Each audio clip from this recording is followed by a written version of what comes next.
Ladies and gentlemen, okay, so ladies and gentlemen, the recording has started and the class has also started. And as we know, the title of this course is cybersecurity, or we may call it cyber ops. Cyber ops means cyber operations, cybersecurity operations. So this course is about cybersecurity. अब इसके लिए एक चीज जो आपको करनी है वो है कुछ डाउनलोड्स. क्या है डाउनलोड्स? सबसे पहले तो लाजमी तौर पे हम बहुत सी मशीन्स नहीं इकट्ठी इस्तेमाल में ला सकते कि नेटवर्क बनाएं और पे वो करें. तो मैंने लास्ट क्लास में ही बताया था कि we will be installing the virtual machines. We will be installing the virtual machines. And for this, we will be installing, Umair Khan, we will be installing the either VMware or... Yes, sir. So we will be installing the VMware or the VirtualBox. इसको हम for a time being छोटा कर देते हैं. Either we will be installing the Oracle VM और we will be installing the VMware. तो जो भी आपको अच्छा लगता है, जो भी आपका दिल करता है, you can install one of them.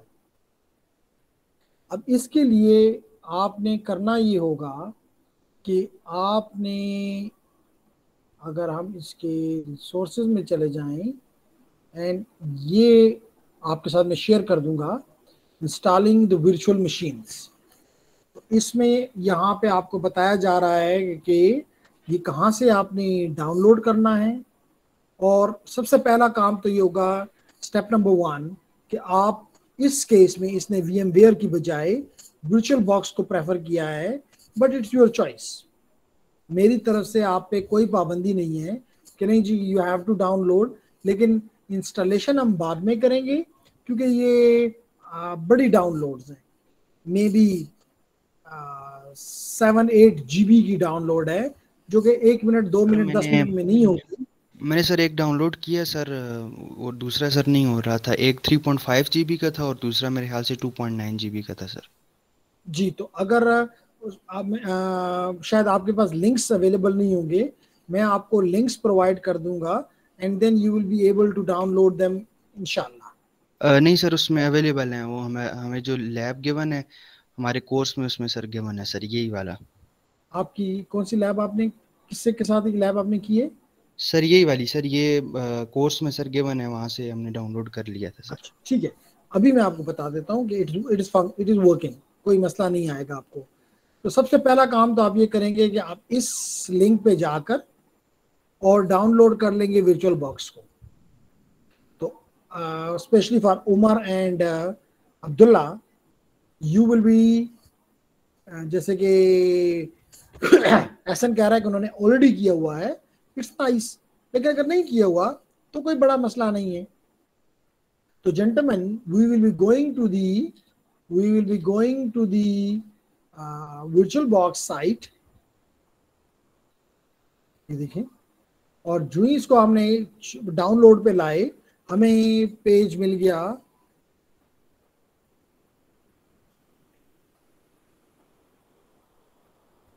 शायद मैंने गलत किया कि ये तो oracle.com दिस कॉपी, एंड अगर ना हुआ तो इसको क्लिक कर लेंगे. So we go back here, okay, और यहाँ पे अब ठीक है, एंटर.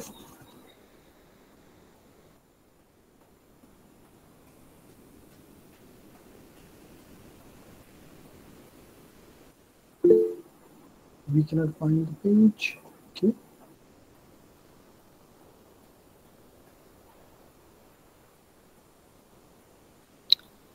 सर मैंने टेक्स्ट में किया, उस पर क्लिक कर लें, वहाँ से हो जाएगा सर. ओके, इसको अगर आपने भेजा है तो उसको भी देख लेते हैं.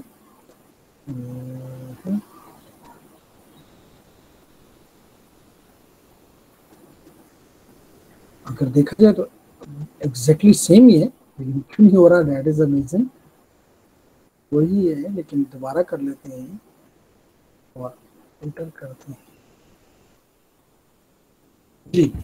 तो यहाँ पे आ गया ऑरेकल वीएम वर्चुअल बॉक्स। तो जेंटलमैन, आपकी अब मर्जी है कि लाजमी तौर पे आप में से मेजॉरिटी लोगों के पास जो ऑपरेटिंग सिस्टम है वो विंडोज़ है। तो विंडोज़ के ऊपर आपकी, और मेजॉरिटी लोगों के पास होगा जो ऑपरेटिंग सिस्टम है विंडोज़ का, वो 64 बिट का है। तो आप इस लिंक को क्लिक करके इसको डाउनलोड कर लेंगे। तो ये विंडोज के प्लेटफॉर्म के लिए है। अगर आप इसको कहते हैं आपका होस्ट ऑपरेटिंग सिस्टम, तो अगर आपका होस्ट विंडोज है तो आप ये वाला लिंक से डाउनलोड करेंगे। अगर आपका होस्ट मैक है, जो कि चांसेस नहीं है, तो अगर मैक है तो this is the image which you will B downloading. अगर सोलारिस है, जो कि बिल्कुल ही चांस नहीं है, तो you will B downloading this Solaris package. इस तरह ही अगर आप पहले से यूबंटू इंस्टॉल कर चुके हुए हैं तो you will B downloading this package and so on. लेकिन most appropriate, I will say that most of you people are using Windows as a host operating system, so you will be downloading this. ठीक है। उसके बाद आप क्या download करेंगे, आज के काम में सिर्फ आपको ये बताना चाहता हूं कि सेकंड आइटम जो चीज आप डाउनलोड करेंगे वो आप करेंगे दो वर्चुअल मशीन्स। एक का नाम है cyber ops associate virtual machine, cyber ops virtual machine. अगर आपके सामने मैं ये खोल भी दूं ताकि आपका ये डर, ये खौफ खत्म हो जाए, जब हम ये डाउनलोडिंग आप कर लेंगे तो फिर आपके सामने हम इनको प्रेजेंट करेंगे। तो पहला आपने जब ये कर लेंगे तो आपके पास ये ओरेकल का वीएम वर्चुअल मैनेजर आ जाएगा। इसके अंदर जब आप, बड़ा ही आसान तरीका है कि किस तरह आप इसके अंदर वर्चुअल मशीन्स इंपोर्ट कर सकते हैं, तो वो आपको बाद में बताऊंगा। लेकिन आपने एक को करना है which is cyber ops work station. तो देखिए मैंने इसको क्लिक किया और इसको जब ये इंपोर्ट हो जाएगा तो इसको स्टार्ट कर दूंगा और ये वीएम मेरे लिए स्टार्ट हो जाएगा काम करना। दूसरा वीएम जो मैं आपसे कहूंगा कि डाउनलोड कर लो वो है सिक्योरिटी ओनियन का। देखिए ये आर्क लिनक्स पे बना हुआ एक डिस्ट्रीब्यूशन है जिसका नाम है cyber ops work station. Cyber ops work station. तो उमर और अब्दुल्ला, आपने ट्राई कर लें, अगर कल तक होता है, नहीं तो वीकेंड के संडे तक कोशिश कीजिएगा कि आप ये और साइबर ऑप्स वर्क स्टेशन को एटलीस्ट डाउनलोड कर लें। तो ये देखें एनालिस्ट और इसका पासवर्ड है साइबर ऑप्स। तो देखिए ये स्टार्ट हो गया, लिनक्स की मशीन स्टार्ट हो गई। देखिए अभी ये स्टार्ट हो, देखिए लिनक्स की मशीन स्टार्ट हो गई है। कोई क्वेश्चन आपकी तरफ से gentleman?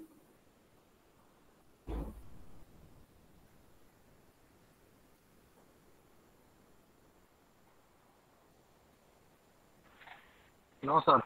Okay, so Umar and Abdullah, अगर आपका कोई क्वेश्चन नहीं है तो आपने एक काम तो मैंने आपको बताया कि आप पहले ये वर्चुअल मशीन जिसका लिंक आपके साथ चैट में एसएन ने शेयर किया हुआ है, और आप इसको लिंक को क्लिक करके ये चीज डाउनलोड कर सकते हैं। सेकंड टास्क आपने ये करना है, ये सिर्फ डाउनलोडिंग के कुछ टास्क दे रहा हूं, फिर इस पे हम काम बाद में करेंगे, क्योंकि जब तक आपके पास डाउनलोड नहीं होगा तो चीजें हम आगे नहीं बढ़ सकेंगे। अल्दो हमें ये चीजें थोड़ी लेट चाहिए होंगी, लेकिन एटलीस्ट हमारी मशीन तैयार हो जिसके ऊपर हम अपनी प्रैक्टिस, अपनी टास्क कर सकें। तो जेंटलमैन, दूसरा टास्क आपने ये करना है कि आपने ये दो वीएम्स डाउनलोड करनी, एक साइबर ऑप्स वर्क स्टेशन ओवा और दूसरा सिक्योरिटी ओनियन ओवा। ठीक, ये दो आपने डाउनलोड करने हैं। सो इसके लिए नेविगेट टू दी, यहां पे अगर आप चले जाएं,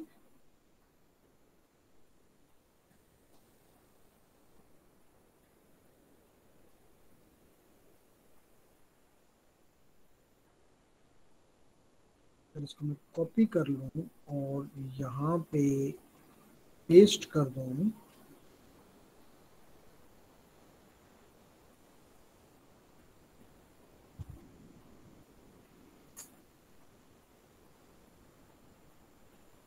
तो जेंटलमैन यहाँ पे आपको नजर आ रहा है साइबर ऑप्स वर्क स्टेशन हुआ और दूसरा आपको नजर आ रहा है सिक्योरिटी ओनियन हुआ। तो मैं आपके साथ ये लिंक शेयर कर लेता हूँ कंट्रोल सी करके और यहाँ पे करता हूँ कंट्रोल वी, ताकि आपको और एसएन को, दिलावेज को, सबको ये लिंक मिल जाए कि आपने पहला काम तो ये करना है कि यहाँ इस लिंक पे जाके जो एसएन ने भेजा है इस, और ये वही लिंक है, इस लिंक को आपका ने यूज करके क्या डाउनलोड करना है, वर्चुअल बॉक्स। वर्चुअल बॉक्स करने के बाद आपने आना है netacad.com पे और यहाँ से आपने cyber ops associate virtual machine को डाउनलोड करना है। अब ये कौन सी है जेंटलमैन, ये है ये साइबर ऑप्स _workstation.ova और दूसरा आपने कौन सा डाउनलोड करना है, security.onion.ova। तो ये दो, अब मुझे नहीं पता कि कौन सा वो कहना चाह रहा है कि नहीं हो रहा, लेकिन मैं आपके सामने अभी जस्ट आगाज करके फिर इसको बंद कर दूंगा। आप लोग तो सिर्फ यहाँ तक पहुंचे, ये लिंक आपको मैंने दे दिया, यहाँ तक जाके। सर इंटरनेट अगर फास्ट होगा तो हो जाएगा सर, वो इंटरनेट का इशू था। इंटरनेट का इशू था। तो कहने का मकसद ये है कि लिंक्स में कोई मसला नहीं है। अगर आपके पास, ठीक है, अगर आज आप नहीं कर सकते, आपकी क्लास है अभी लाजमी तौर पे अफेक्ट हो सकती है, तो आपने क्या करना है, कल कर लें, दिन के वक्त कर लें, रात के वक्त कर लें, जो भी आपको टाइम मौजूद लगे। इन दो लिंक्स को इस्तेमाल करके उमैर और अब्दुल्ला, दिलावेज, आप लोगों ने ये दो इमेजेस, दो ऑपरेटिंग सिस्टम के इमेजेस अलॉन्ग विद ये दो जो हैं हमारे इमेजेस, ये हमें स्पेशली सिक्योरिटी ओनियन जो है ये हमें काम आएगा बहुत ज्यादा। और किस पर्पस के लिए काम आएगा, ये हमें मॉनिटरिंग के लिए काम आएगा, ये हमें आईडीएस के तौर पे काम आएगा, ये हमें बहुत से काम अभी मैं एक्सप्लेन नहीं कर सकता, लेकिन ये हमें बहुत से काम आएंगे। तो क्या ये तीन चीजें डाउनलोड कमिंग वेडनेसडे तक may I expect from all of you? Yes sir, virtual box तो किया हुआ है, बस ये दो करने हैं, ये हो जाएंगे। जी बिल्कुल, मतलब दोनों का साइज तकरीबन 6 GB के करीब है, तो 6 GB विल टेक टाइम, लेकिन you have to be patient. और नहीं तो अगर यूनिवर्सिटी आने का वो बोलता है तो यूनिवर्सिटी में तो फास्ट इंटरनेट मौजूद ही है, तो आप वहां से इजीली ये चीजें हासिल कर सकते हैं। ओके, देन जब ये काम कर लें तो मैं आपको ये टास्क कि किस तरह आप वर्चुअल मशीन के अंदर, ये बड़ा ही आसान है, इसमें कोई मुश्किल काम नहीं है। अगर आपने वर्चुअल बॉक्स इंस्टॉल कर लिया, यानी कि इसको कहते हैं हाइपरवाइजर, तो क्या तरीका है, फाइल में जाएं और कहें इंपोर्ट अप्लायंस, इंपोर्ट कर रहे हैं ना, इंपोर्ट अप्लायंस, और आप इसको क्लिक करें। आपसे ये पूछेगा कि जी आपके लोकल मशीन पे ये, जब आपने ओवा डाउनलोड कर लेंगे, ये मैं नेक्स्ट वीक दोबारा भी कराऊंगा, जहां आप ओवा को डाउनलोड कर लेंगे तो क्या ये लोकल मशीन पे है या किसी रिमोट मशीन पे पड़ा हुआ है। तो हमारे केस में हमने अपने हार्ड ड्राइव पे इसको डाउनलोड किया हुआ है, इसलिए we don't have a problem. अब आपने इसकी लोकेशन बतानी है कि कहाँ पे है ये ओवा। आपको पता होगा कि आपने अपने कंप्यूटर पे कहाँ पे सेव किया हुआ है। मिसाल के तौर पे अगर मैं लूँ तो आई डोंट एग्जैक्टली रिमेंबर, लेकिन आई विल चेक कि ये मेरे केस में, सॉरी, या that it might be here, yeah, security onion, नहीं तो it might be in the VMs, yeah। तो ये देखें जी, साइबर ऑप्स का भी यहाँ पे मौजूद है, जो 3.5 GB का है, और सिक्योरिटी ओनियन भी मौजूद है जो कि 2.86 तकरीबन 6 GB का, 3 GB का भी है, तो दोनों मिलकर तकरीबन 6.5। तो आप जिसको भी क्लिक करेंगे और ओपन करेंगे, बस बाकी फिर आसान काम है, बाकी आपको क्लिक्स ही करने होते हैं, बाकी को खास इसमें मुश्किल टास्क नहीं है, बस लिखना है कि जी जब ये कर लेंगे तो नेक्स्ट और फिर इंपोर्ट, और जब इंपोर्ट कर लेंगे तो बस ये आपके पास यहाँ पे आ जाएगा, और जब यहाँ आ जाएगा तो फिर आपने और कोई मुश्किल काम नहीं करना, बस इसको रन को क्लिक करना है क्योंकि मेरे पास ऑलरेडी ओपन है, ये देखें, इसको अगर करता हूँ तो स्टार्ट करेंगे तो ये खुल जाएगा, बस सिंपल इज दिस। तो आपके पास यूं आपकी एक मशीन के ऊपर 3 मशीनें आ जाएंगी, एक विंडोज की मशीन, एक साइबर ऑप्स वर्क स्टेशन की मशीन और एक सिक्योरिटी ओनियन की मशीन। लेकिन तकरीबन इसके लिए आपके कंप्यूटर की मेमोरी जो है वो तकरीबन 8 GB से कम ना हो, रैम जो है वो तकरीबन 8 GB से कम ना हो। Is it clear? Abdullah, Dilawez, Ehsan? जी सर। Yes sir. नाइस। तो जब ये हो गया तो then I shift to the task to my, ये तो आपको लैब्स तैयार करने का तो वो थोड़ी सी गाइडेंस दी कि किस तरह आप अपनी लैब को अपने आप को तैयार कर लेंगे ताकि हम कोई भी लैब करना चाहें तो फिर हमें ये तकलीफ ना हो कि जी हमारे पास तो प्लेटफॉर्म ही नहीं है। तो this is just to give you a platform, nothing more. So once the platform is there, whatever we want to do, we can do. हम फिर इसमें मुख्तलिफ काम कर सकते हैं जो कि हम टाइम के साथ साथ इन चीज़ों को देखते जाएंगे। ठीक हो गया? लेकिन ज़्यादा मज़ेदार काम जो है वो सिक्योरिटी ओनियन में है। Anyhow, so let's start with the topic.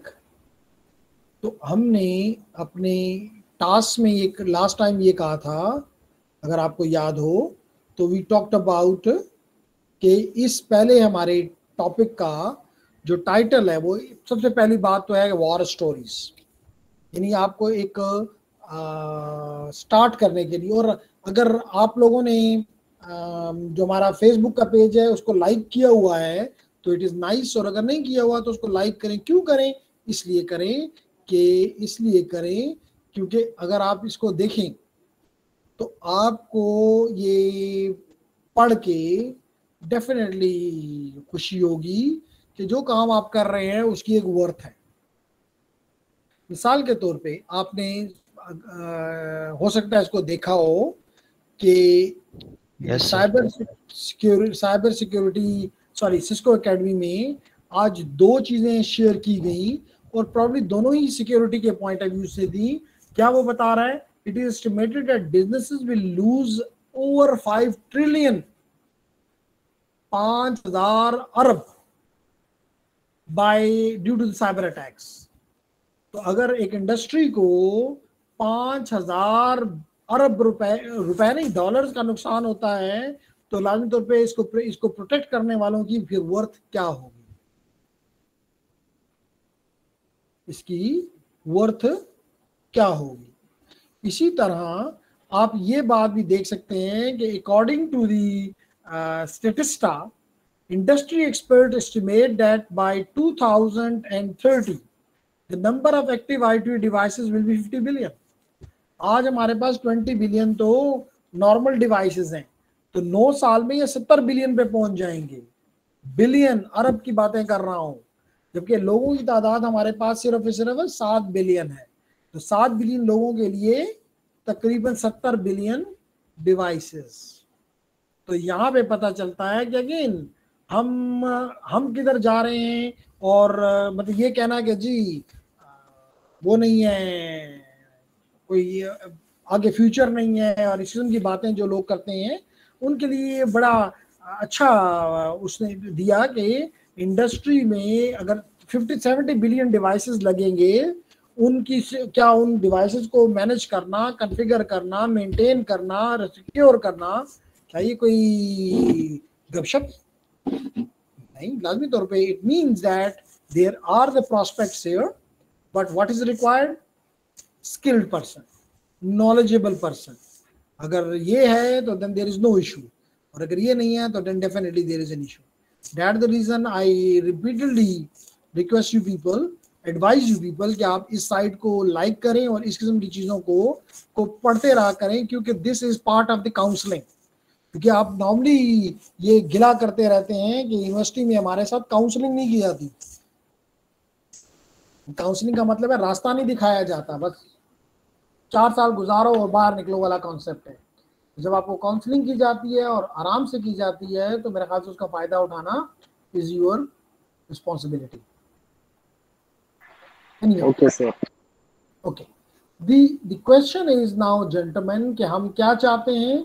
हम वॉर स्टोरीज में जैसे अभी आपने देखा कि हमने कहा कि इसमें बिलियंस बल्कि ट्रिलियंस, 5 ट्रिलियन अभी मैंने कहा ना, 5 ट्रिलियन का अगर नुकसान होगा तो लाजमी तौर पे देयर इज अ वॉर।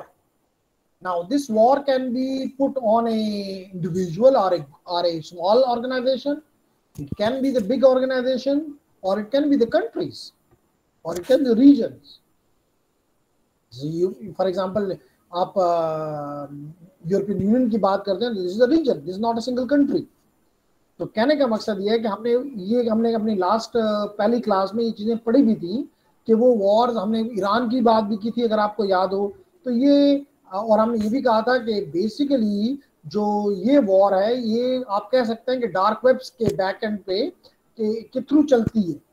यानी कि हर रोज ये जो यहाँ के काबिल लोग हैं, लाजमी तौर पर हम उनको काबिल लोग कहेंगे, वो अपने आप को छुपा के और ऐसी ऐसी चीज बनाते हैं जिनसे ये वॉर जैसे असला बनता है। देखे ना, आपको पता है कि कभी बंदूकें बनती हैं तो फिर टैंक बन गए, फिर तोपखाना आ गया, तो फिर मिसाइल्स आ गए, फिर एटॉमिक आ गया। मतलब यू कैन थिंक अबाउट, और अब तो बल्कि और लेजर टेक्नोलॉजी और कई चीजें वॉर के लिए इस्तेमाल हो रही हैं।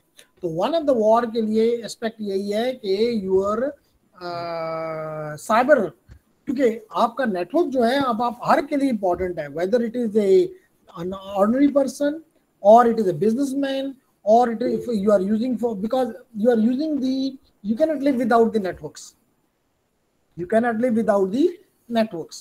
अगर आपका इंटरनेट 1 घंटा भी खराब हो जाता है तो आप ऐसे फील करते हैं कि भाई कुछ लॉस हो गया है। तो अब उसकी सिक्योरिटी उतनी इंपॉर्टेंट है क्योंकि सारा बिजनेस, हमारा फाइनेंशियल इंस्टीट्यूशंस, आपकी गवर्नमेंट इंस्टीट्यूशंस, आपकी आर्मी, आपकी डिफेंस, आपका जो इंटेलिजेंस है, पुलिस है, इन्वेस्टिगेशन अथॉरिटीज हैं, all are on the network. और अभी आपने कुछ दिन पहले, 3-4-5 दिन पहले ही पढ़ा होगा कि आपके एफबीआर के ऊपर अटैकर्स ने अटैक किया। तो this is a war. Why they attacked? लाजिमी तौर पे this is a war, they want to disturb us. तो हमने ये टॉपिक अपने पहले लेक्चर में कवर किया था। आज हम कवर करना चाहते हैं अबाउट द थ्रेट एक्टर्स। कुछ बात हमने थ्रेट एक्टर्स पे लास्ट क्लास में की भी थी, लेकिन अगेन हम थोड़ी सी बात इस पे करना हमें बुरा नहीं लगेगा कि थ्रेट एक्टर्स से मुराद हमारा क्या है कि they may be the amateurs.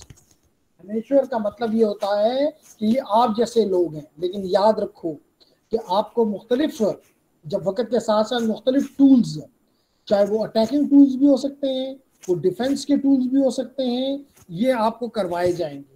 लेकिन इसका हरगिज़ ये मतलब ये नहीं है कि आप इन टूल्स को पकड़ के you are just the beginner.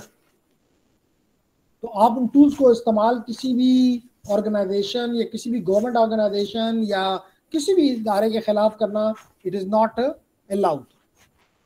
क्योंकि आपको जिस पर्पस के लिए ट्रेन किया जा रहा है वो ये है कि आपने अपने ऑर्गेनाइजेशन के एसेट्स को प्रोटेक्ट करना है। This is the basic goal. इसका मतलब ये नहीं है कि आपने, क्योंकि जब आप इस किस्म का काम करेंगे तो बड़ी आसानी से जो इदारे हैं वो ये मालूम कर सकते हैं कि ये कहाँ, क्योंकि ये बड़ा, जब अटैक किया जाता है तो बड़ा छुप के किया जाता है, अपनी आइडेंटिटी को डिस्क्लोज नहीं किया जाता। इसलिए आपने कोई ऐसा काम नहीं करना जिससे आपको कल मसला पड़े। ठीक। तो थ्रेट एक्टर्स कौन कौन से हो सकते हैं? थ्रेट एक्टर का मतलब क्या है? थ्रेट एक्टर का मतलब है वो एक्टर, वो बंदा या group, organisation, state, whatever you call it, जो कि आपके एसेट के लिए खतरा है, थ्रेट है, उसको हम कहते हैं थ्रेट एक्टर। अब वो क्या क्या हो सकता है? वो थ्रेट एक्टर आपका एक एमेच्योर भी हो सकता है, जिसको किडीज भी कहते हैं। यानी आप जैसा बच्चा जो कि इंटरनेट से कुछ टूल्स के बारे में सीख लेता है, थोड़ा सा नॉलेज हासिल कर लेता है और फिर वो शुरू हो जाता है मुख्तलिफ नेटवर्क। लेकिन हम आपको क्या कहेंगे? हम आपको कहेंगे कि जेंटलमैन, आप अपने सैंड बॉक्स में ये प्रैक्टिस करें, यानी कि एक सिक्योर एक सेफ इन्वायरमेंट में ये काम करें। किसमें काम करें? सेफ इन्वायरमेंट में ये काम करें। आपने ये नहीं करना कि एक अनसेफ इन्वायरमेंट में काम करें, नहीं। तो एमेच्योर समझ आ गया। सेकंड क्या है? एक्टिविस्ट। ये भी थ्रेट एक्टर है। एक्टिविस्ट भी क्या है? थ्रेट एक्टर है। क्या मतलब है एक्टिविस्ट का? लेडीज एंड जेंटलमैन, एक्टिविस्ट का मतलब ये है कि ये वो शख्स है जो कि एमेच्योर तो नहीं है, किडी तो नहीं है, लेकिन नॉर्मल जो थ्रेट एक्टर जो होते हैं उनका मकसद नॉर्मली फाइनेंशियल गेन हासिल करना होता है। वो दूसरे को नुकसान इसलिए देते हैं, चाहे वो जैसे मैंने अभी आपको बताया कि लास्ट लेक्चर में बताया था कि ईरान का जो एटॉमिक पावर है उसको इफेक्ट करना मकसद था। तो लाजमी तौर पे जिसने ये काम किया उसने ये वो डिवाइस बनाया, वो सॉफ्टवेयर बनाया, वो चीज़ें ईजाद की जो कि इस पर्पज के लिए इस्तेमाल हुई। तो ऑब्जेक्टिव तो यही था कि ईरान को नुकसान हो लेकिन उस बंदे को फायदा हो। लेकिन एमेच्योर और एक्टिविस्ट इस पर्पस के लिए नहीं करते। उनका मकसद, एमेच्योर का तो बिल्कुल ही मकसद नहीं होता कि पैसे, वो तो सिर्फ ये देखता है, नहीं, जैसे एक बच्चे को नया चलना आता है, सीखता है बच्चा या बोलना सीखता है, तो वो गिरते गिरते खड़ा होने की कोशिश करता है और भागने की कोशिश करता है, क्योंकि उसको वो चीज़ नहीं लगती है, लगती है कि मैं कुछ बड़ा काम कर रहा हूँ। तो एमेच्योर बिल्कुल इसी तरह का बंदा है। उसके मुकाबले में एक्टिविस्ट एक समझदार बंदा है, लेकिन उसको उसकी आइडियोलॉजी से आप टकरा रहे हैं। यानी मिसाल के इसमें यूं दे सकता हूं कि अगर हम एज्यूम कर लेंगे कि कश्मीर में वहाँ के जो लोग हैं अगर वो स्टेट के खिलाफ हो गए, वो देखते हैं कि ये हमारे मजहब के, हमारी रवायात के, हमारे रहन सहन के तरीकों को अफेक्ट कर रहे हैं, हमारी जायदाद को अफेक्ट कर रहे हैं, हमारी एजुकेशन को अफेक्ट कर रहे हैं, तो वो क्या कर सकते हैं? वो रिवर्स में इंडियन जो भी एसेट्स हैं उनके ऊपर अटैक्स लॉन्च कर सकते हैं। मे बी उनके वो एसेट्स को नुकसान पहुंचा सकता है। उनका मकसद पैसा बनाना नहीं है, उनका मकसद उनकी नाराजगी को का इजहार करना है। तो इस नाराजगी का इजहार जो करता है थ्रेट एक्टर, उसको कहते हैं एक्टिविस्ट। इसके मुकाबले में जेंटलमैन एक है ऑर्गेनाइज्ड क्राइम ग्रुप्स। यानी ये वो ग्रुप्स हैं जो कि मैंने पहले बताया कि they sit behind the dark web where they use the special softwares which protect them from the rest of the world, and these cyber crime groups लाजमी तौर पे आपके ज़हन में आता होगा कि फॉर एग्जांपल कोई नए नए वायरसेस हर रोज आते हैं, हर रोज।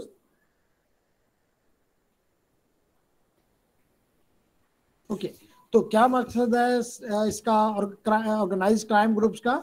कि वहां पे डार्क वेब के पीछे वहां पे क्राइम के ग्रुप्स हैं which are very learned people and they generate, आप सोचते होंगे कि नए नए वायरसेस, नए नए मालवेयर्स, नए नए वॉर्म्स, नए नए ट्रोजन हॉर्सेस, एडवेयर्स, रैंसमवेयर्स, ये कहां से आ रहे हैं?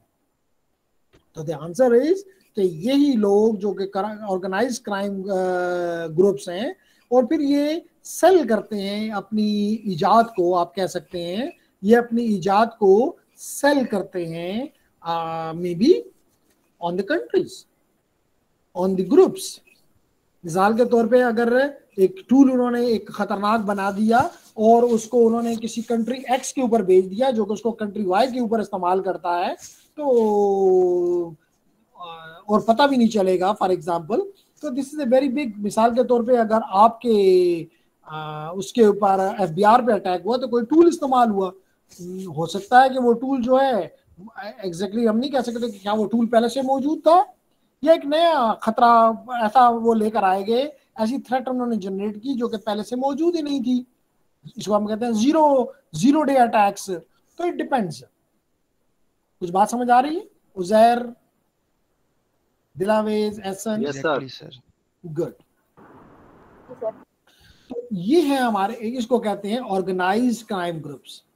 उसके बाद स्टेट स्पॉन्सर्ड ग्रुप्स, यानी अब इनके पीछे मुमालिक होते हैं जो जिनका मकसद, जैसे मैंने अभी कहा, ईरान एक मुल्क है ना, लाजमी तौर पे अगर उसके खिलाफ ये अटैक लॉन्च हुआ, या आपने देखा होगा कि जब अमेरिका ने ईरानी जनरल को ईरानी जनरल को इराक में मारा, जाँ बहक किया, तो उसी दौरान ईरान ने रिवर्स में क्या किया था, उनकी कई साइट्स के ऊपर अटैक्स लॉन्च किए थे। इसका मतलब कि उन्होंने ऐसे टूल्स हासिल किए तो क्योंकि ये स्टेट कर रही है, तो इसको हम कहते हैं स्टेट स्पॉन्सर्ड ग्रुप्स हैं, जो कि दूसरे मुमालिक को, अपने दुश्मन को नुकसान पहुंचाते हैं। जैसे देखिए ना, आपके ISI है, उसका क्या है, उसका मेन क्या काम है, अपने मुल्क को प्रोटेक्ट, जो भी आपके दुश्मन है, आपके मुल्क के दुश्मन है, उनके खिलाफ वो लड़ते हैं। इसी तरह आप कह सकते हैं कि ISI में ही एक विंग होगा जो कि स्टेट स्पॉन्सर्ड ग्रुप होगा, जो कि दूसरे मुमालिक के चीजों को चोरी भी करेगा, अनअवेलेबल भी बनाएगा, सब कुछ करेगा ताकि अपने मुल्क को फायदा दे। तो such is called the state sponsored groups. Then is the terrorist groups. तो these are the terrorist groups. They are very much similar to the organized crime groups. They are crime groups जिनका मकसद क्या होता है, खौफ eras फैलाना, जिनका मकसद ये होता है कि किसी से भी पैसे लेके दूसरों को नुकसान पहुंचाना। तो they are very much similar to the organized crime groups. So cyber attacks are intentional. What are cyber attacks? Intentional act है। कैसा एक्ट है? दूसरों को नुकसान पहुंचाना, दूसरों को नेगेटिवली इंपैक्ट करना। अब नेगेटिव इंपैक्ट क्या हो सकता है? जो भी उसके एसेट हैं उसको नुकसान देना। मिसाल तो उसके एसेट्स क्या हैं, जैसे मिसाल के तौर पे हमारे यूटी के एसेट क्या हैं, आप सबके रिजल्ट्स हमारे पास हैं, पिछले मे भी 10 साल से 15 साल से जितने भी आपके रिजल्ट्स हैं, they are stored in a somewhere. तो लाजमी तौर पे जो साइबर अटैक का करेगा, उसका इंटेंशन क्या होगी, हमारी निकनामी को नुकसान पहुंचाना। तो cyber attacks are intentional malicious acts meant to negatively impact another individual, organization or a country or a state. ठीक है? So then is the, तो जैसे मैंने बताया आपको कि if I divide them into different groups, your amateurs are the script kiddies. छोटे छोटे स्क्रिप्ट लिखने की उनके पास स्किल होती है, वो कोशिश करते हैं। जब कुछ चीज भी, मिसाल के तौर पे आपने जब पहले दिन हेलो वर्ल्ड का प्रोग्राम लिखा होगा, तो आपने बड़ी जंपें मारी होंगी कि जी मुझे फॉर एग्जांपल C++ आ गई है, मुझे पाइथन आ गई है, मुझे जावा आ गई है। आपने सिर्फ हेलो वर्ल्ड का प्रोग्राम लिखा था सिंपल, लेकिन बाद में पता चला कि वो तो 2 लाइंस थी। तो ये उसी को हम कहते हैं कि they are the amateur. They often use the existing tools, they use the existing tools or instructions found on the internet to launch attacks. And then is the even though they use basic tools, the result can still be devastating. हो सकता है कि जो वो काम करें उससे कोई काम ऐसा हो जाए जो कि एक्सेप्टेबल ना हो, जो कि बेहतर ना हो। इन अदर वर्ड्स, एक्टिविस्ट, जैसे मैंने पहले बताया कि उनको कोई ना कोई पॉलिटिकल या सोशल आइडिया होता है जो कि उनको पिंच करता है। ठीक है? सो उसके लिए मुकाबले में वो क्या करते हैं, दे पोस्ट आर्टिकल्स। मिसाल तो उन्होंने किसी भी मिनिस्ट्री की फॉर एग्जांपल उन्होंने साइट को कब्जा कर लिया और वहां पे अपने आर्टिकल्स, अपनी ख्यालात के मुताबिक चीजें वहां पे अपलोड कर दी। तो दे पोस्ट आर्टिकल्स एंड वीडियोस, या उनकी कोई सेंसिटिव इंफॉर्मेशन जो है वो कैप्चर की और उसको लीक कर दिया ताकि उनको नुकसान पहुंचे, या उनके बाद ऐसे रिसोर्सेज उन पे डिनाइल ऑफ सर्विस लगा दी। डिनाइल ऑफ सर्विस का मतलब ये होता है कि जो भी पर्पस के लिए वो मशीन बनी हुई है वो काम नहीं कर सकती। जैसे मैंने आपको शायद कल एग्जांपल दी थी कि अगर आपका board of intermediate and secondary education है, आपको पता है कि उसका बेसिक काम ये है कि वो साल में एक एग्जाम कंडक्ट करे और एक दिन में रिजल्ट शो कर दे। लेकिन अगर उस दिन उसको ये रिजल्ट शो करने ना दिया जा सके, यानी कि वो ना इस काबिल हो, मिसाल तो इसका मतलब उसने डिनाइल ऑफ सर्विस कर दी है, उसको किसी और काम में बिजी, उसके सर्वर को कर दिया गया है, वेब सर्वर को कर दिया गया है ताकि वो लेजिटिमेट यूजर्स को जवाब ना दे सके। तो इस अमल को क्या कहते हैं, डिनाइल ऑफ सर्विस। तो ये एक्टिविस्ट यही काम करता है ताकि अपनी बात मनवा सके। जैसे मैंने आपको कहा है कि जितने भी थ्रेट एक्टर्स हैं एमेच्योर और एक्टिविस्ट के अलावा उनका बेसिक गोल क्या होता है? फाइनेंशियल गेन लेना. So much of the hacking activity that consistently threatens our security is motivated by financial gain. मिसाल के तौर पे वो कोशिश करते हैं कि किसी आपके बैंक का जो इंफॉर्मेशन है वो हासिल करें ताकि वहां से वो पैसे अपने पास ला सकें. ठीक है ना. इसी तरह जो आपके ग्लोबल पॉलिटिक्स में अगर आप देखें तो आपके जो स्पेशली जो इंडस्ट्री के जो इंफॉर्मेशन जो आप कह लें होती हैं, दे आर वेरी इंपॉर्टेंट. क्योंकि मिसाल के तौर पे आज से 20 साल बाद जैसे अगर आपने देखा हो तो ये बड़ा इंपॉर्टेंट होता है किसी भी कंट्री के लिए. कल या परसों 2-3 दिन पहले हमारे ISI के बहुत पुराने चीफ ने एक इंटरव्यू दिया किसी चैनल पे और उसमें उसने यही बताया कि मतलब किस तरह वो अफगानिस्तान में और ये चीज़ें हर मुल्क करता है. ये सिर्फ नहीं कि पाकिस्तान, हर मुल्क करता है, चाहे वो NDS हो, चाहे वो RA हो, चाहे वो CIA हो, चाहे वो ISI हो, सब करते हैं. तो मकसद ये है कि एक तो जो आपके ट्रेड के सीक्रेट्स होते हैं अगर उनकी जासूसी कर ली जाए और वो बनने से पहले ही वो चीज़ों को लीक कर दिया जाए तो इसका मतलब है उसको बहुत ज़्यादा नुकसान हो जाएगा. तो अगर आप किसी मुल्क को नुकसान देना चाहते हैं तो it is a good option. तो at times nation states hack other countries और interfere with their internal politics. Often they may be interested in using cyber space. किस लिए? फॉर इंडस्ट्रियल एस्पेनाज, यानी कि जासूसी के लिए. इवन अगर आप किसी एजुकेशनल इंस्टीट्यूट की जासूसी करें, क्योंकि आपको पता है कि जो दुनिया की बड़ी बड़ी यूनिवर्सिटीज़ हैं वो गवर्नमेंट के पैसों पे नहीं चलती, वो किस चीज़ पे चलती हैं? अपनी रिसर्च पे चलती हैं और अपनी रिसर्च को वो प्रोटेक्ट करते हैं. अपनी रिसर्च के जो चीज़ें होती हैं वो लीक नहीं होने देते क्योंकि उसके ऊपर उन्होंने रॉयल्टी हासिल करनी होती है. तो अगर आप वो सारी चीज़ें कि मिसाल के तौर पे स्टैनफोर्ड की, MIT की हासिल कर लें और उसको नेट पे लीक कर दें तो उनका तो बड़ा फर्क हो जाएगा. दिस इज समथिंग, दिस जासूसी is very dangerous. So this is theft. This is the theft of intellectual property. So this is the theft of the intellectual property can give country a significant advantage in the international trade. तो आपको तो पता है आजकल तो जमाना ही trade का है कि अगर आपने ट्रेड अपनी लूज कर दी तो you lost a lot. Gentleman, मैंने जैसे आपसे पहले कहा कि by 2030 there will be around 50 billion of these devices which are called the IoT devices. तो खुद और याद रखें कि ये IoT डिवाइसेस लाजमी तौर पे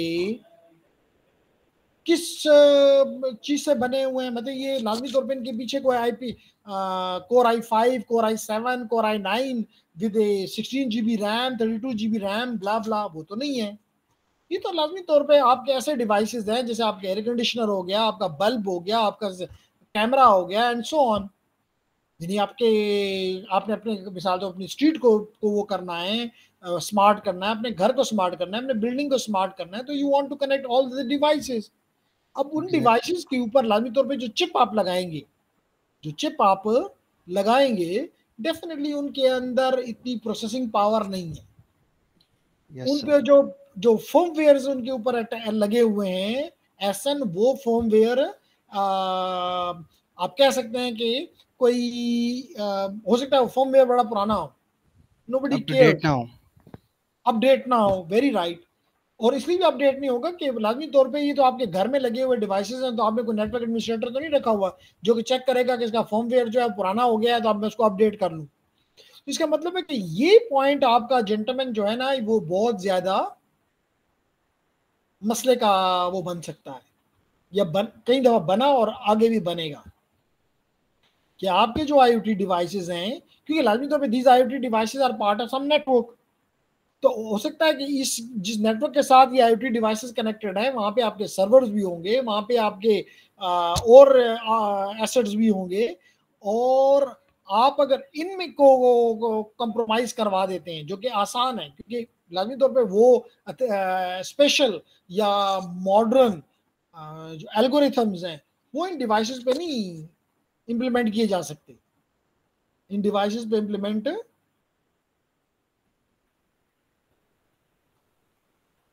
नहीं किए जा सकते।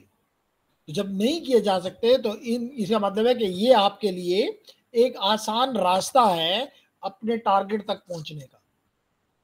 तो इसलिए यहां पे आप देख सकते हैं कि कहता है the internet of things helps individuals connect things to improve their quality of life. मकसद तो यही है कि हम आईओटी क्यों करना चाहते हैं, definitely we want to improve the quality of life. मिसाल के तौर पे अभी हमने देखा कि दो तीन एग्जाम्पल बदकिस्मत हैं लेकिन हैं तो इवेंट्स ही हैं। आपने देखा कि अफगान सफ़ीर की बेटी ने कुछ कहा तो लाजमी तौर पे एक इम्प्रूवमेंट आई हमारी सिस्टम में। अदरवाइज तो वो हमारी पुलिस को, हमारी इंटेलिजेंस को, इनको खूब छितौल होती पूरी दुनिया में कि जी आपने सफ़ीर की बेटी की तो वो नहीं कर सकते, तो फिर आप और पब्लिक की या और फॉरेनर्स की क्या लुक आफ्टर कर सकेंगे। लेकिन because of this IoTs, this cameras, हमने बता दिया कि नहीं जी इसके साथ ऐसा कोई मसला नहीं हुआ। तो आप देख सकते हैं कि ये एक टैक्सी से दूसरे में बैठी, दूसरे से तीसरे में बैठी, चौथी में बैठी, पता नहीं इसको मसला क्या था कि एक से उतरती दूसरे में बैठती थी और इसके साथ कोई भी नहीं था और इसके साथ ये सब कुछ झूठ बोल रही है। तो इसका मतलब है कि इसी तरह मिसाल के तौर पे कल आज तो आप मार्केट में जाके अपने लिए चीज़ें खरीदते हैं, लेकिन जिंदगी का वो जो मेथड है वो बदलता जा रहा है। मिसाल के तौर पे अब आपके पास इतना टाइम नहीं होता कि आप खुद जाएं और मार्केट से चीज़ें खरीद के लाएं।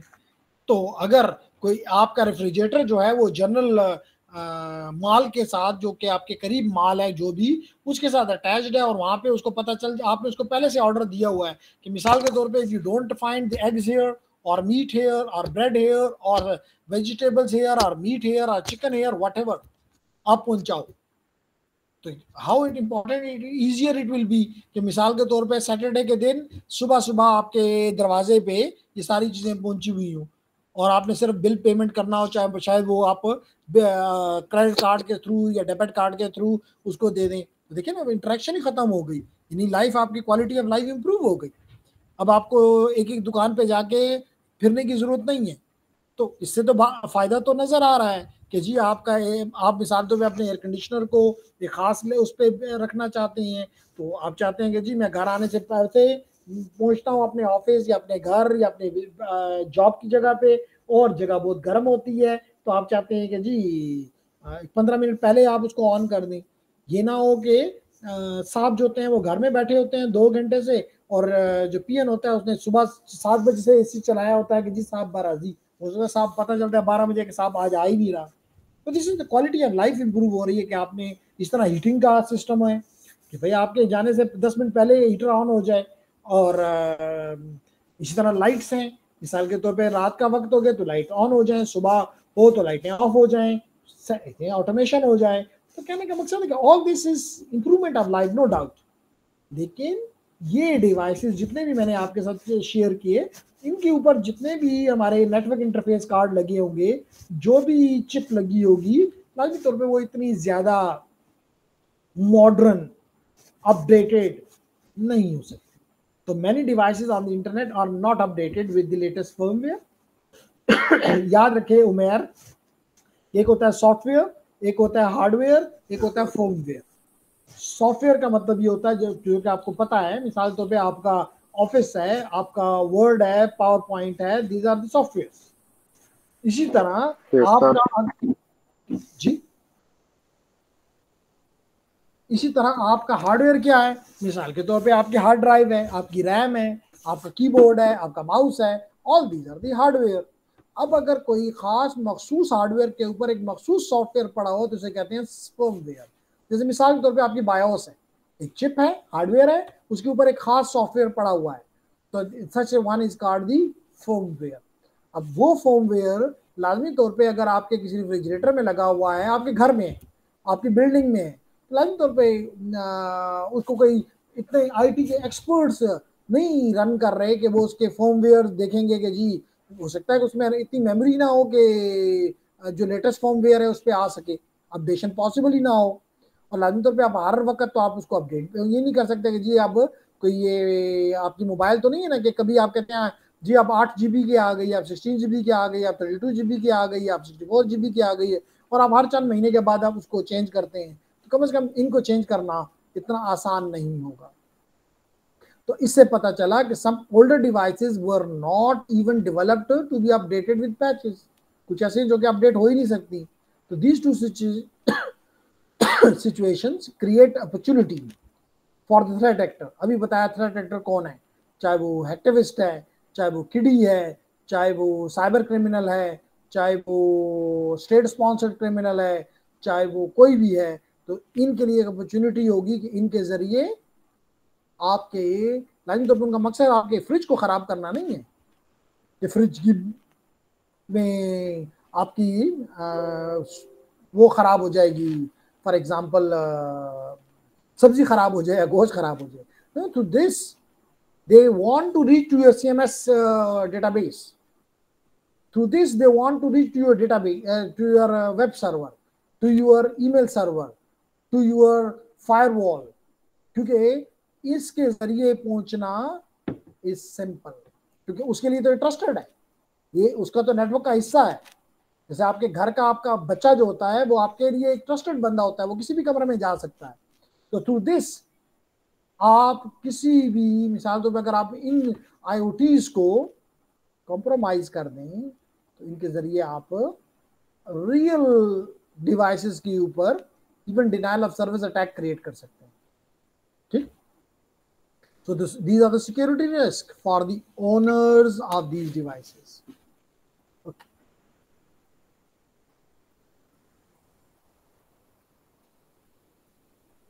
अब अगर थ्रेट है तो उसका असर क्या होगा, खतरा है तो उसका असर क्या होगा। यहाँ आपको तो पाकिस्तान के पॉइंट ऑफ व्यू से देखा जाए तो इतना कोई बड़ा असर नजर नहीं आता।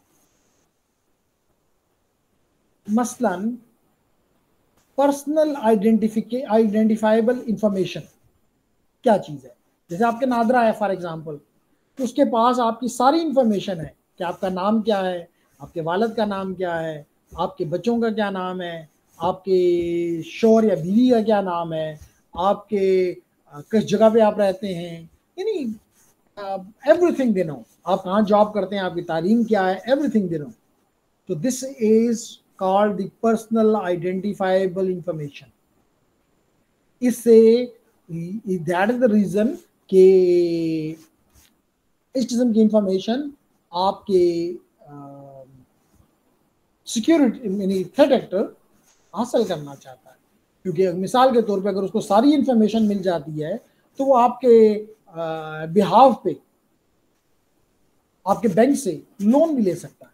ये लोन के लिए क्या चाहिए, उसको NIC चाहिए, उसको पासपोर्ट नंबर चाहिए, यानी सारी information which is part of the personal identifiable information आपके उस पर लोन ले सकता है। क्रेडिट कार्ड के जरिए आपके क्रेडिट कार्ड का नंबर है उसके जरिए वो ले सकता है।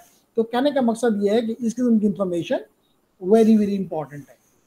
और आपको भी बताऊंगा कि कई दफ़ा ऐसा भी हुआ कि मतलब आप पाकिस्तान में अगर हो जाए तो हम कहते हैं जी ये तो बड़े ही जाहिल लोग हैं। जैसे उस दिन एक स्टूडेंट था और उसने फरमाया कि जी जब हमारे फेडरल बोर्ड ऑफ रेवेन्यू के ऊपर अटैक हुआ तो कहते हैं जी पाकिस्तान, मतलब जैसे हमारा एक नॉर्मल हुआ है ना कि हम पाकिस्तान के सिस्टम और इनके लोगों के ऊपर एकदम तनकीद करना शुरू कर देते हैं और ये नहीं सोचते कि हमारी क्या कंट्रीब्यूशन है। तो आपको भी पता चलेगा कि जो हमारे जो US की इम्पोर्टेंट ऑर्गेनाइजेशन है, जैसे फॉर एग्जाम्पल FBI है या उनके जो और इस किस्म के इदारे हैं, उनके लोगों की इंफॉर्मेशन भी साइबर के लोगों ने उठाई और उनको सामने ले आए। This is very very risky, very very important. तो साइबर क्रिमिनल्स क्या करते हैं, obtain these lists of personal identifiable information that can then be sold on the dark web। और फिर डार्क वेब पे जब ये सेल हो जाएगी तो इससे फेक फाइनेंशियल अकाउंट्स बन सकते हैं और उसके जरिए आपके क्रेडिट कार्ड से या आपके लोन्स लिए जा सकते हैं, बहुत से मसाइल आपके लिए खड़े किए जा सकते हैं। इसी तरह हमारे मुल्क में तो नहीं लेकिन अमेरिका में और यूरोप में एक रूल है जिसको कहते हैं प्रोटेक्शन हेल्थ इंफॉर्मेशन। इसका मतलब जब आप एक डॉक्टर के पास जाते हैं या हॉस्पिटल में जाते हैं तो आपकी जितनी भी हिस्ट्री वो लेता है, तो इट इज इम्पॉर्टेंट कि अगर आप आज गए हैं और फिर महीने के बाद फिर गए हैं या 6 महीने के बाद फिर गए हैं, तो हमारे यहाँ तो डॉक्टर साहब जो है 2 मिनट आपकी सुनता है और फिर कहता है बस चुपचाप कोई शुमा, और 2-4 दवाइयाँ लिख देता है और कहता है 4 टेस्ट करो, 4 दवाइयाँ खाओ और बस ठीक हो जाओगे। लेकिन होना तो ये चाहिए कि उसके पास एक कंप्लीट हिस्ट्री हो आपकी, जिसको वो देख के उसको पता चले कि आपको ये मेडिसिन दी गई, ये मेडिसिन दी गई, ये ट्रीटमेंट की गई, ये सर्जरी की गई और आपको फर्दर क्या देना चाहिए। तो देखा तो जाए तो ये आपकी लाइफ को, मैंने पहले कहा कि it increases the quality of service of your life, quality of your life, no doubt. लेकिन अगर यही इंफॉर्मेशन ब्लैक डार्क वेब पे बिक जाती है तो this becomes a big problem. जैसे मिसाल किसकी मैं आपको ये देता हूँ कि अगर ये, जैसे आपने देखा कि कुछ टाइम पहले नवाज शरीफ ने ऐसा चीज प्रेजेंट की कि जी he is very near to die, बड़ा मुश्किल है कि 2-4 दिन भी हो जाएंगे उसको लंदन भेजा जाए, वहां की आवाम में वो बिल्कुल ठीक ठाक हो गया। अगर ये इंफॉर्मेशन हमारे पास होती कि जी इसको कुछ भी नहीं है इस किस्म की चीज, तो आप समझते हैं कि कितना उसके लिए मसला हो जाता। तो that is the task of the, मतलब वहाँ के उसके जो डॉक्टर थे या जो हॉस्पिटल जिससे वो ट्रीटमेंट लेता था, उनका ये फर्ज बनता था कि वो उसकी तमाम इस इंफॉर्मेशन को क्या करके प्रोटेक्टेड रखें। इसी तरह मैं आपको एक और एग्जांपल देता हूँ, शायद आपके जेहन में ना होगा, उस वक्त आप बहुत बच्चे थे, लेकिन कुछ टाइम पहले जब नवाज उसका दौर था पीपल्स पार्टी का, तो हुसैन हक्कानी जो कि हमारा सफीर भी रहा हुआ है अमेरिका में, उसने उसकी कुछ ब्लैकबेरी के ऊपर कुछ इंफॉर्मेशन थी जो कि लाजमी तौर पे गवर्नमेंट ऑफ पाकिस्तान असर करना चाहती थी, लेकिन यूएस में रूल की वजह से वो हमें नहीं मिल सकती थी। रूल ये उनका ये कहता है कि we have to keep protected. लेकिन अगर कोई ये सारी इंफॉर्मेशन कैप्चर करके और डार्क वेब पे या आम वेब के ऊपर रख दे, तो आप समझते हैं कि इससे उस कंपनी को कितना लॉस होगा और उसके कंपनी के जो कस्टमर्स हैं उनको कितना लॉस होगा। ठीक है, तो personal security information, another type of personal identification information का एक और नाम भी है जिसको पर्सनल सिक्योरिटी इंफॉर्मेशन कहते हैं, जिसमें उसका user name, password and other security related information that individual uses to access information और सर्विसेज ऑन द नेटवर्क, उसको प्रोटेक्ट किया जाता है, रखा जाता है। तो अगर ये चीजें लीक हो जाए तो definitely you can understand that it will become a big loss. Okay, then we talk about the lost competitive advantage. लाजमी तौर पे जब ये कंपनीज चाहे आप उनके क्लाइंट हैं व्हाटएवर, तो अगर ये वो चीजें आपकी, मिसाल के तौर पे आप जिस बैंक में आपके अकाउंट है और आपको आपका भाई 2 दिन के बाद बताया कि जी आपने आपके अकाउंट में फलानी जगह से पैसे आए हैं, आपने फलाने जगह से पैसे फलाने को भेजे हैं, और मैंने सारी इंफॉर्मेशन आपके सामने ला के रख दे, तो आप कहेंगे मेरा बैंक है, ये क्या चीज़ है, तो इसमें सारी चीज़ें मेरी लीक की हुई हैं। इसका मतलब कि जो कम्पिटिटिव एडवांटेज है कि वो ख़त्म हो जाएगा। यही कंपटीशन का एक हिस्सा होता है कि आपकी तमाम इंफॉर्मेशन को नहीं किसी को दिया जाएगा। ठीक, तो यही वो कहता है कि the loss of intellectual property. Intellectual property का क्या मतलब है, जो आपकी यहाँ पे इसका मतलब ये है, मिसाल के तौर पे हम बात करते हैं, लेट इट बी के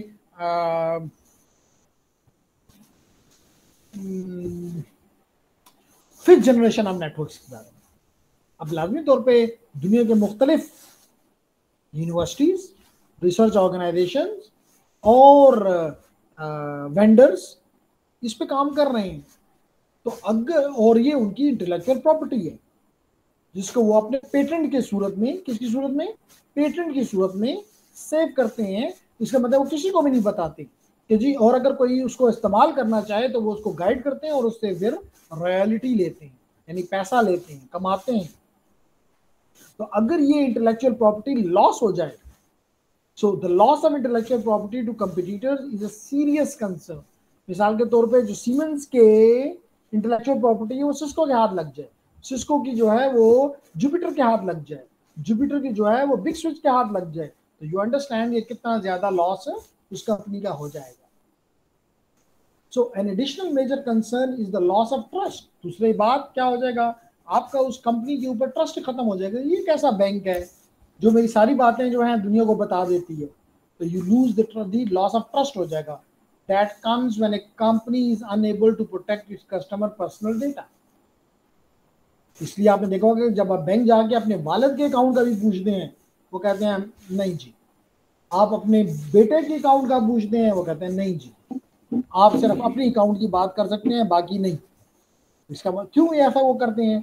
क्योंकि उनको पता है कि इससे क्या चीज हो जाएगी, लॉस ऑफ ट्रस्ट आ जाएगा। वही बाप आके कहेगा कि तुम्हें किसने कहा था कि मेरे बेटे को मेरी सारी बातें बताओ।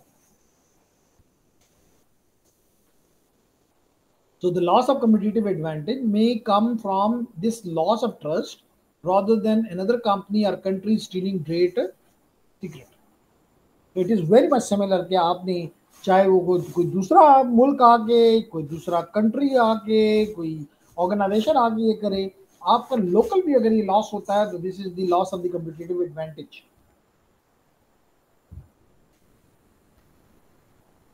सो इसका ये हम क्या पढ़ रहे हैं? हम इम्पैक्ट्स पढ़ रहे हैं, क्या असर पड़ेगा अगर कोई इस किस्म की थ्रेट आए, नुकसान हो जाए तो इसका क्या असर पड़ेगा।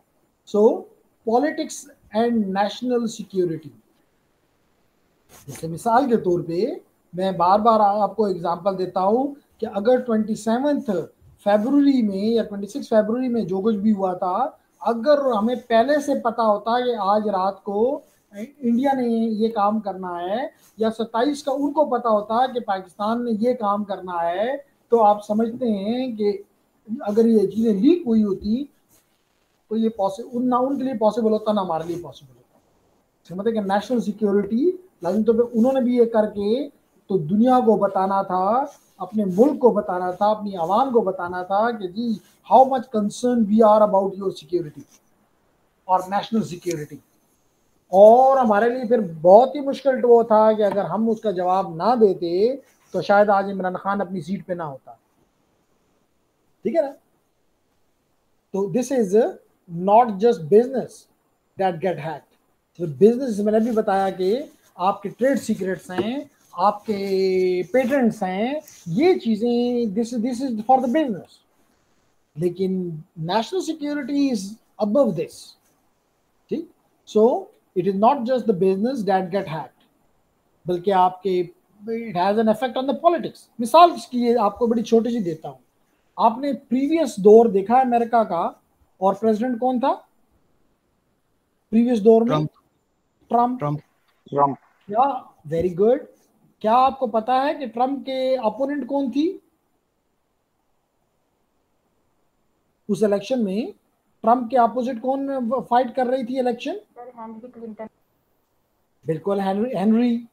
अब अगर आप उस इलेक्शन से चंद दिन पहले देखें तो मेजर सर्वेस क्या कह रहे थे कि कौन जीतेगा? हेनरी के बारे में हेनरी का बोल रहे थे, हेनरी का चांसेस थे। बिल्कुल जी, हेनरी का चांसेस थे। Then what happened? पॉलिटिक्स में क्या चेंजेस आई? नेशनल सिक्योरिटी पे क्या फर्क पड़ा? यू अंडरस्टैंड कि प्रोबेबली बाय चाइना, रशिया, जो उसकी कुछ ईमेल्स थी वो लीक कर दी गई।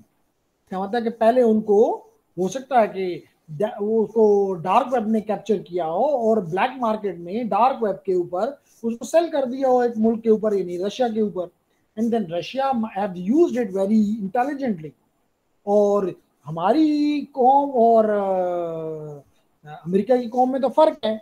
हमारा तो ये होता है कि कई ऐसे लोग होते हैं जो कहते हैं कि चाहे मिसाल के तौर पे भट्टो का कुत्ता भी खड़ा हो जाए तो हमें उसी को वोट देना है। लेकिन उनका तो ये नहीं होता, देखा कि अच्छा इसने तो मुल्क के लिए कोई काम गलत किए हैं, बस उन्होंने उसी दिन डिसाइड कर लिया कि जी वी विल गो अगेंस्ट हर।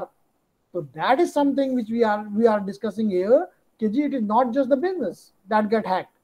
इस किस्म की जो नेशनल आपकी इंफॉर्मेशन होती हैं which is considered as security, part of the security, so this is also can be hacked. So state supported hackers, warriors can cause disruption and destruction of vital services and resources within an enemy nation. ये तो एक और हमने point निकाला कि आपने अपने मुल्क के जो भी दुश्मन है आप उनकी साइट्स पे अटैक करें, उनको अनअवेलेबल बना दें। So internet has become essential as the medium for commercial and financial activities. Disruption of these activities can devastate the nation's economy. आपको पता है कि आपका सारा बिजनेस अब नेट पे है, इवन आपकी बैंकिंग नेट पे है। अब आप बैंक जाकर तो अपने किसी को दोस्त को पैसे नहीं शिफ्ट करते, आप इजी पैसा के जरिए कर देते हैं, आप एटीएम के थ्रू कर देते हैं, आप घर पे बैठे हुए इंटरनेट बैंकिंग से कर देते हैं। तो अगर ये आपकी सर्विसेज डिस्टर्ब कर दी जाए तो it has a big issue in the countries work.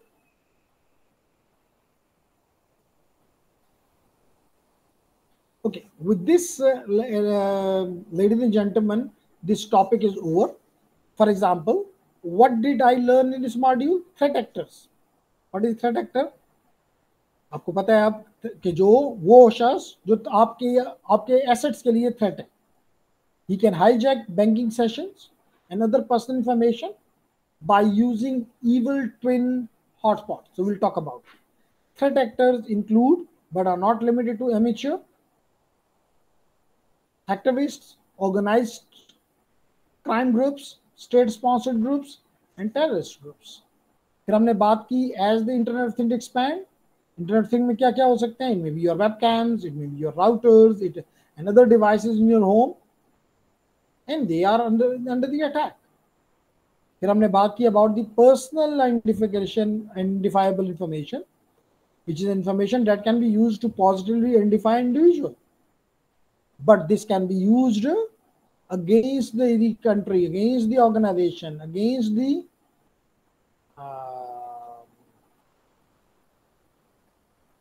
your university, whatever. So the medical community creates and maintains an electronic medical record that contains protected health information. This can also be an issue.